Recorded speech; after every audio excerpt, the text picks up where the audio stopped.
Welcome to Diplomat TV. Young Ambassador Paola visits the Hague Historic Festival. During this festival, events from the last 800 years that took place in and around the Binnenhof are reenacted. History is really lying here on the floor. We just have to pick it up. Visitors can have all their questions answered by the main characters from Dutch history. So, what are the most common questions asked about your character? About my character, mostly how much does it weigh? About the campsite, more questions like, is that real fire? Do you really eat that? Do you sleep here? And that kind of questions. Answer, yes, it's a real fire. Yeah, we do sleep here. Well, thank you.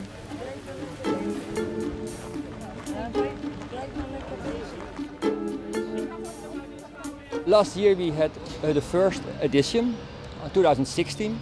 It was a shorter one than this weekend because we have new elements in it. A new element this year was the introduction of the theme of the Dutch electoral rights in 1917, as well as a law allowing parents the opportunity to find a government-funded school that was in line with their own beliefs. En een applaus voor minister-president Kort van der Linden uit 1917.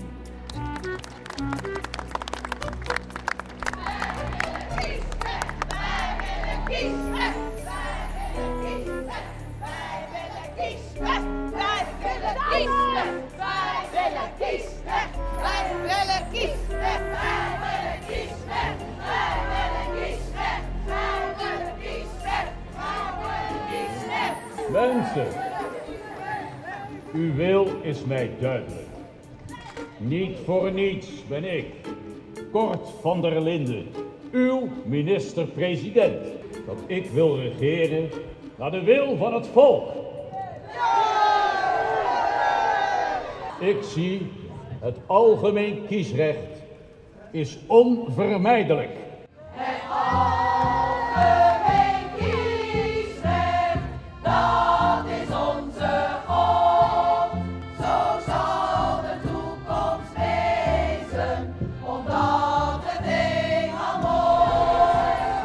Als uw partij, de ARP, meestemt voor algemeen kiesrecht en Troelstra, uw partij, de SDAP, de Sociaal-Democratische Arbeiderspartij, die algemeen kiesrecht wil, meestemt voor gelijke financiering van alle scholen, dan hebben we de 2/3 meerderheid die nodig is voor de grondwetwijziging. Heren, gaan wij hiermee akkoord? Dan mag u nu elkaar de hand schudden.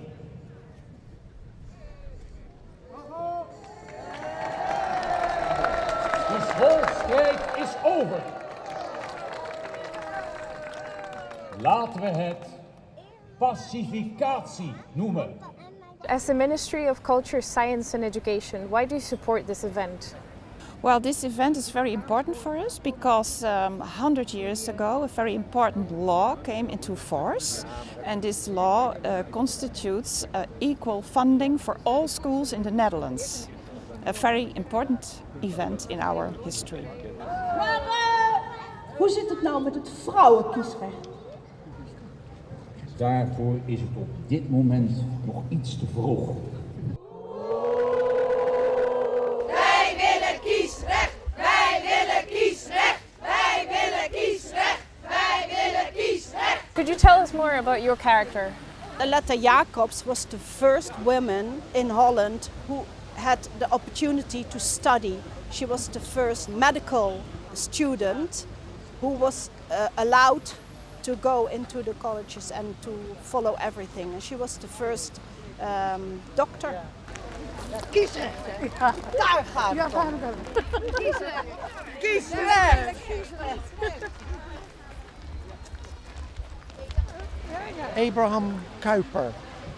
He has been in America He is a famous man for the religion population in Holland and in America.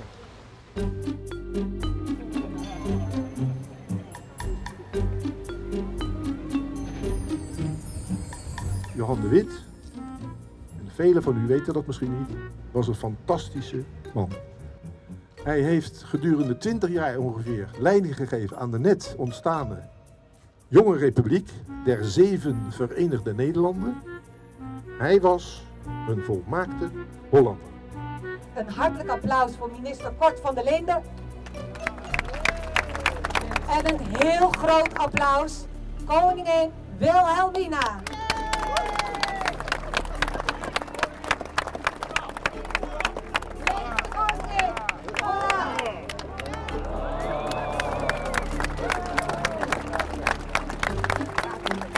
Could you tell us what your connection with the monument is? Well, the monument is of John de Wit, and this is very remarkable that we in the Netherlands have a statue of a man like that, because we Dutch, we don't like statues and we don't like heroes. That's too much, you see.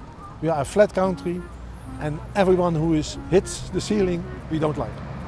So it has to be a truly remarkable man to have a statue, and it is so.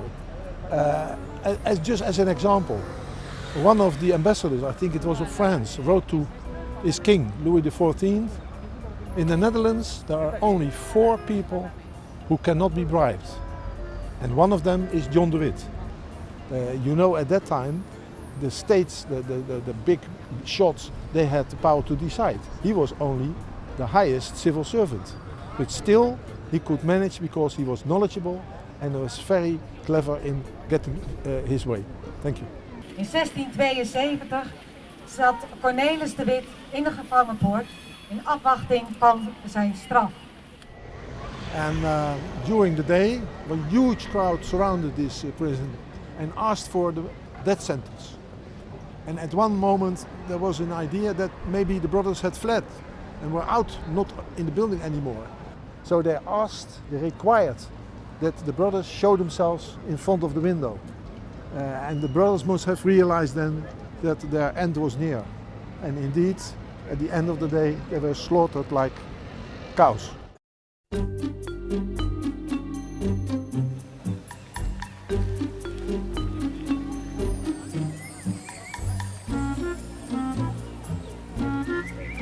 Can you tell us about your character? I'm Anna Paola. I'm Queen of Holland in 1840, and this is my daughter-in-law, Sophie. Queen Sophie. I was married to her son, King Willem III, and after me, Queen Emma was on the throne. So she's more famous than I was because I died young, and my children also died. So there was nobody remain, only the king himself. So when your friends see you around wearing these dresses, what do you tell them? I tell them, hello, I'm King Sophie. And they would smile very hard because I already experienced this. So what does Abraham Kuyper think of today? Nice weather. Well, I think we have a serious time now with lots of different opinions, and I will ask to have more attention for total community. You understand? Yes. That's my opinion. Thank you. Thank you. Thank you. Good afternoon. I would like to invite everyone to stand and sing the ASEAN anthem.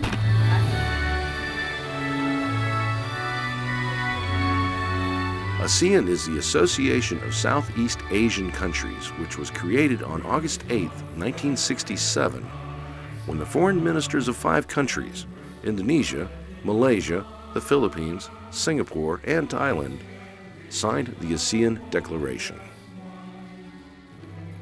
In 2017, The Union consists of 10 countries, and in order to celebrate this, 5 of these countries with a diplomatic representation in the Netherlands gathered together in the Embassy of Malaysia to celebrate the 50th anniversary of the association. The Director of Asia and Oceania of the Dutch Ministry of Foreign Affairs and the Mayor of The Hague were honored guests. On this day 50 years ago, on 8 August 1967, 5 founding fathers of ASEAN signed the Bangkok Declaration and ASEAN was born. ASEAN was established during a tumultuous period against the backdrop of Cold War and post-colonial period when the region was facing a myriad of uncertainties compounded by internal regional conflicts. Realizing these challenges and complexities, ASEAN was formed. Its primary aim to maintain peace and security and promoting social-economic development in the region. Can you imagine 50 years ago, the Cold War which rampaged the ASEAN continent, the ASEAN region? We brought so many good things to our regions since then, since 50 years. The peace, the prosperity, the development. ASEAN now is one community in the region consisting of 10 countries with more than 633 million population.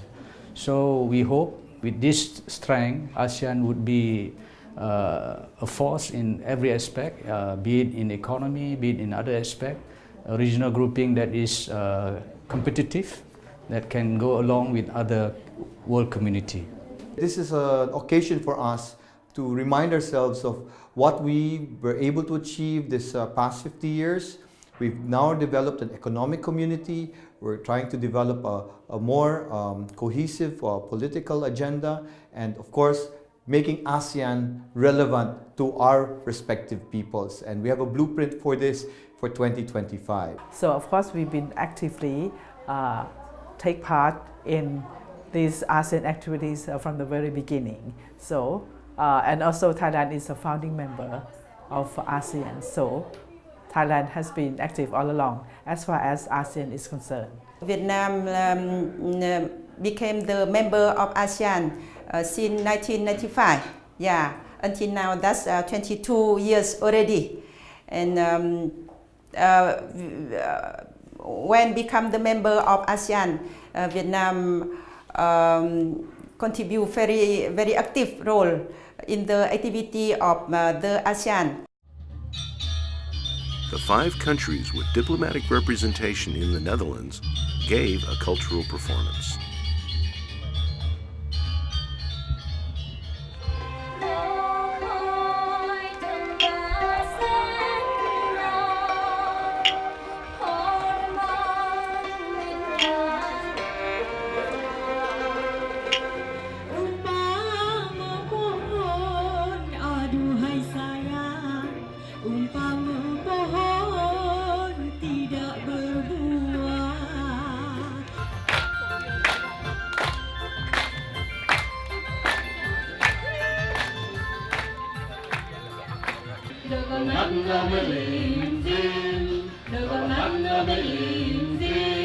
We're happy to sing this song called Tagumpay Nating Lahat, which means victory for everybody.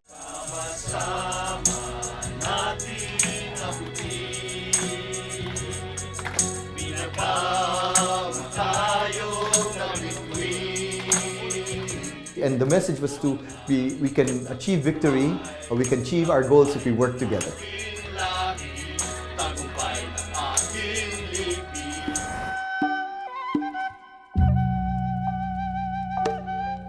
During the summer break, Diplomat TV visited Indonesia. It was an awesome experience.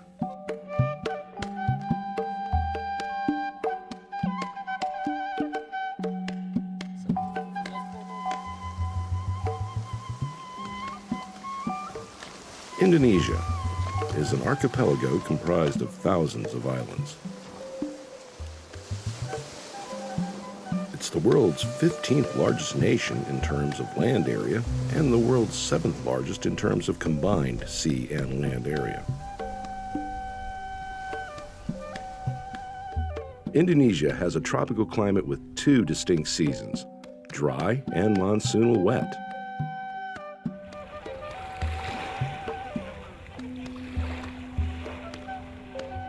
The nation's capital city is Jakarta. Located on the northwest coast of the world's most populous island, Java, Jakarta has a population of over 10 million people and is the country's economic, cultural, and political center. The country consists of hundreds of distinct native, ethnic, and linguistic groups, with more than 700 local languages spoken across thousands of islands. Indonesia's national motto, Unity in Diversity, articulates this.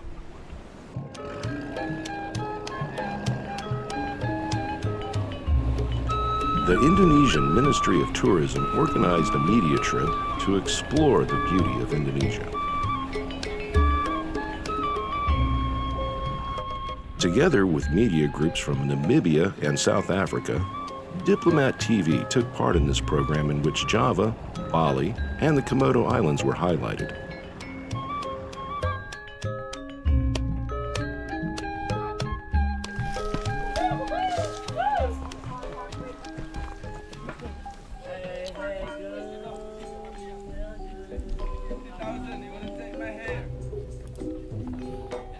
The Komodo National Park is located within the Lesser Sunda Islands in the border region between the provinces of East Nusa Tenggara and West Nusa Tenggara.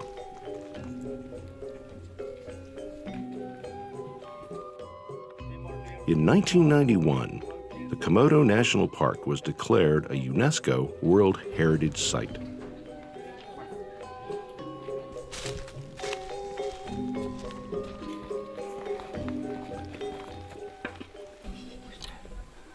The most famous resident of the park is the deadly poisonous, world's largest lizard, the Komodo dragon. The Komodo dragon can grow 3 meters or more in length and weigh over 70 kilograms. With a total area of 1,733 square kilometers, 603 square kilometers of it land, the park includes the 3 larger islands of Komodo, Padar, and Rinca, as well as 26 smaller islands. My name is Joseph Shifeni, and I'm a broadcasting journalist from a television company in Namibia called One Africa Television.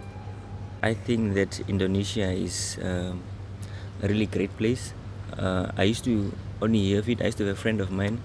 Her name is Tintin. She came from Indonesia, and we studied together. She came from Indonesia, and she used to tell me that no, Indonesia is great, it's fun, it's amazing. I used to think, is that true?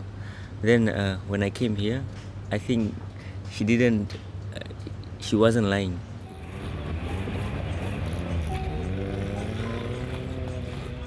Our angle that we took on this trip was a bit different. It's more of the experience kind of thing. So it wasn't that difficult because I was experiencing, and we were both experiencing. We came here, it's our first time in Indonesia, and that's what we wanted to show and what we want to produce. So I think it's what we're going to produce at the end of the day is exactly what we felt, what we experienced, and how we saw Indonesia. I'm a producer, presenter from the Namibian Broadcasting Corporation, and we have a traveling program, so that's why we were invited to Indonesia to experience their beauty, their nature, and of course their heritage. Right behind me is Mountain Merapi. It actually means mountain of fire, and it is Indonesia's most active volcano. Let's see what it's about. Mount Merapi is only 28 kilometers away from Yogyakarta and is Indonesia's most active volcano. Tour guide Patrick Silano explains. Actually, this spot is just newly developed for the tourism spot since the last 2006 eruptions. And because that last eruption was a very big bang, and 100,000 of people have to be evacuated. So this area now decided by the local government to be a very empty area. So nobody allowed to live anymore in this area. Merapi has 6 lava lines that has been made by the local government that worked together with the Japanese government to stop the big damage of Merapi.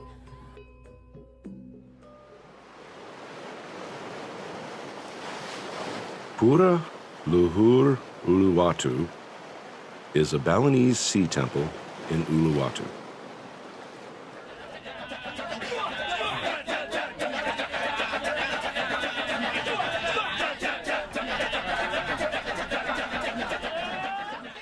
The Kekak Fire Dance is a traditional Balinese dance depicting an excerpt from the ancient Hindu epic poem Ramayana, meaning Rama's journey. The music in the Kekak dance is a combination of sounds produced by around 50 to 70 members chanting in a cappella. As the sun sets during the performance, the sky darkens and the story builds to a climax. With orange flames and glowing embers, the Monkey King sets fire to a castle.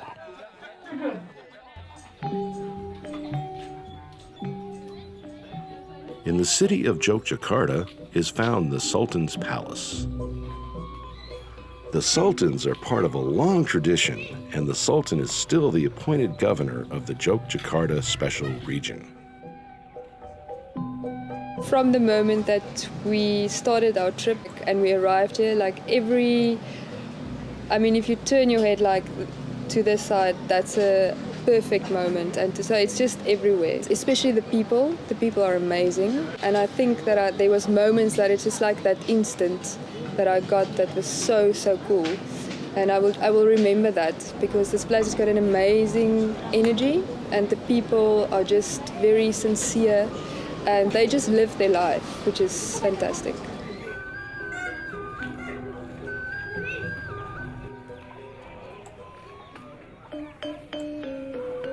Batik is a unique technique of creating patterned textiles and is widely popular throughout Indonesia, especially on the island of Java, where it has a long history. One of today's most successful batik fashion designers is Anita Winata. The process of batik itself is really personal. It takes time, it takes perseverance and also patience to be able to produce one cloth. What draws me into batik is because each of pieces of the cloth of batik is really expressing some kind of a story behind it. By the drawing of a bird, of a flower, or even of a symbol, or a, the uniqueness of each region actually can be expressed to a piece of clothing.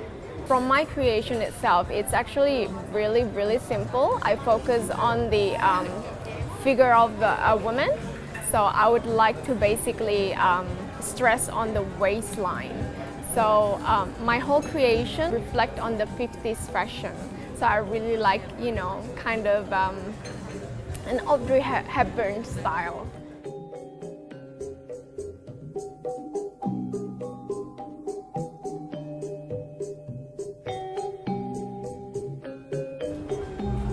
I hope really from my creation I can bring batik to the eyes of the world.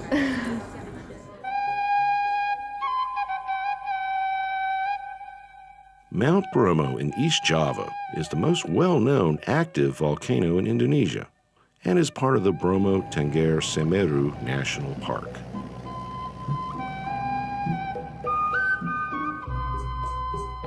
For the adventurous, trips to reach the crater's edge are possible on horseback, with the last 100 meters on foot. My name is Patricia Fasahi. I'm a television reporter with the SABC, the South African Broadcasting Corporation.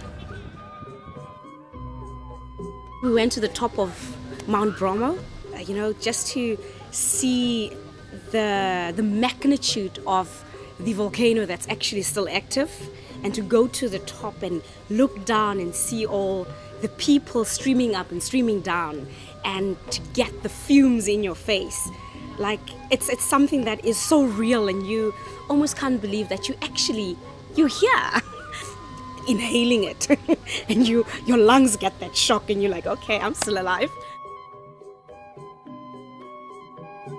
I love Bromo because this is my first time to filming the sunrise. It's very beautiful. You know, almost like watching life happen. Watch the mountain come alive.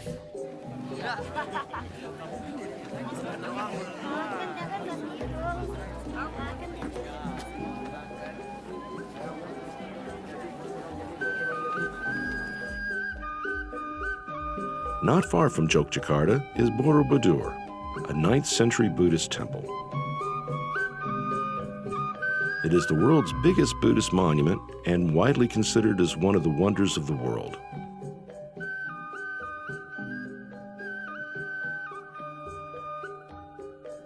Visitors can enjoy the beautiful scenery from atop the temple. It was magical and mystical, and I felt as though I reconnected with my soul at that place. And really exciting part about that was I've now seen 2 of the 7 wonders of the world, and I'm really chuffed about that. Another temple in the area of Yogyakarta is the Hindu temple Prambanan, which was also founded in the 9th century.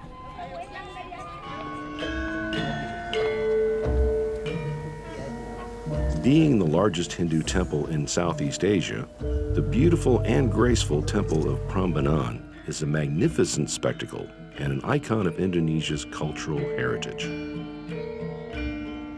Every night, the Prambanan temple is beautifully illuminated, which provides an exquisite backdrop for the performance of the Ramayana Ballet.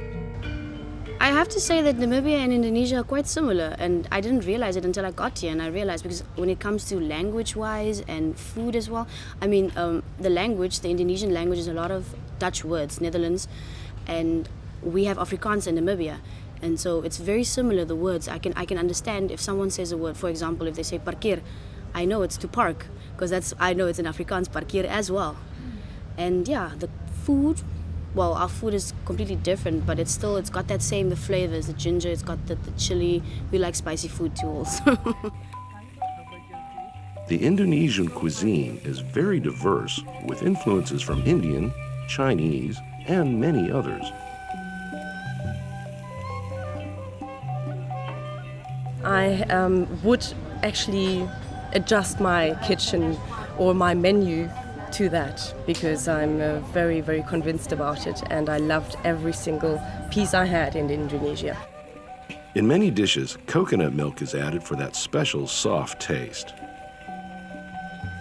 The Indonesian kitchen is famous for its rice table, or rijsttafel.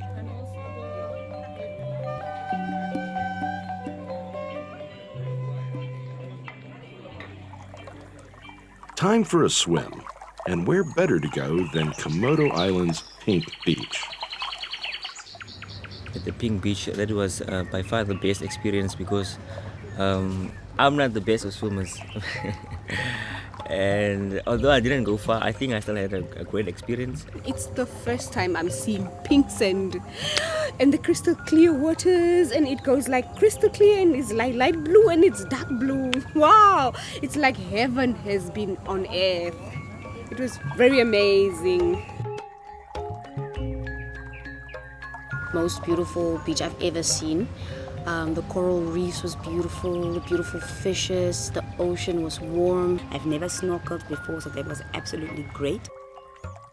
I will go sit down one day when I get old, and this is going to be a story for my little kids, and this is a wonderful experience. Terima kasih sama-sama. Yeah. Terima kasih, hati-hati, sama-sama.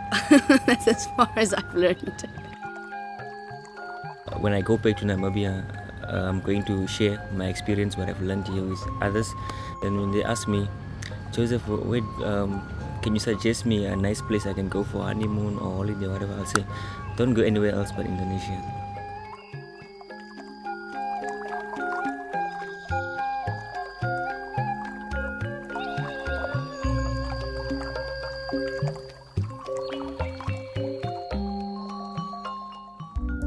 Thanks for watching Diplomat TV.